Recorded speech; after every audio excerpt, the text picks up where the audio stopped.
Rodgers in the gun. 3rd down and 12. Pittsburgh 1 of 9 on 3rd down. Rodgers empty backfield. He'll get the shotgun snap. 4-man rush. Sets in the pocket. Hit from behind. Down he goes. Did he lose the ball? Rodgers is down. The ball picked up on the play by Rankins. He'll run it down the middle from the 20 to the 10 to the 5 and a touchdown. He was not chased. He was not chased. It's a defensive touchdown for the Houston Texans.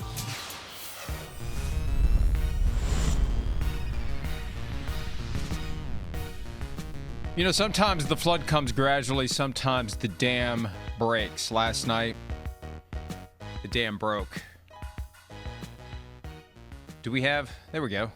Last night, the dam broke. The dam finally broke on the damn graphic that was on the screen. Good morning. He's Devin McCourty. I'm Mike Florio. It's PFT Live on NBCSN and Peacock, Sky Sports at some point later in the day for the UK and Ireland. Podcast, wherever you get your podcast, Sirius XM 85. The Steelers were in it. The game was unfolding exactly in the way that a Steelers win needed to unfold. Ugly mistakes by the Texans. Keep it close. And then wait for the holy water to activate. At the end of the day, the holy water ended up being used for the Steelers' last rites on the 2025 season. 30-6, the exact same score, identical to the last time these two teams met in the regular season in 2023. 30-6, week 4, the Texans won. Last night, 30-6. Devin, the Texans won. Yeah, and that play we opened up with is the Houston Texans. To see their sideline, the reaction to what they keep holding on for. Hey, guys, we'll be okay.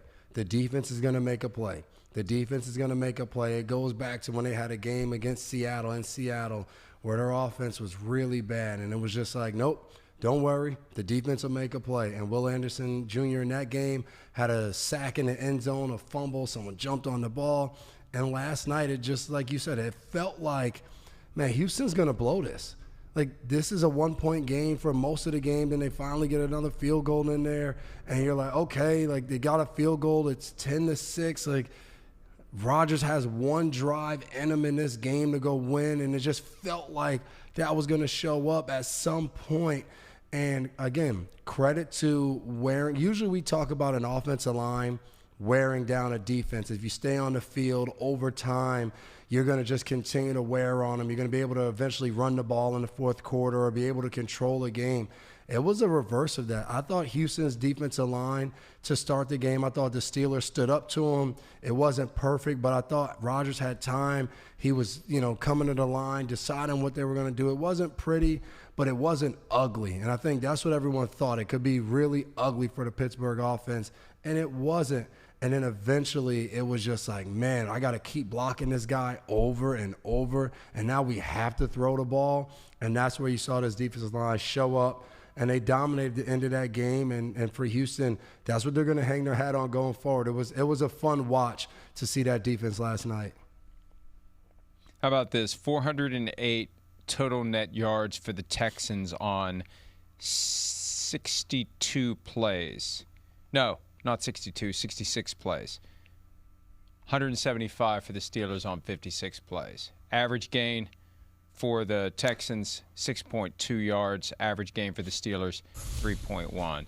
That kind of says it all. And it should have been worse than that. The Steelers weathered the storm. Yep. The Steelers forced the issue. C.J. Stroud, the Texans quarterback, fumbled the ball 5 times. First quarterback to fumble the ball 5 times in a game and win since 2007 when Eli Manning did it in Week 16. And the only second time it's happened, they started recording fumbles as a stat in 1991. What took them so long to record 1991 is an individual stat? Regardless, twice now, a player has won a game despite 5 fumbles. Hi, it's Mike Florio. Thanks for watching PFT on YouTube. Hit subscribe for the latest news and analysis from Pro Football Talk.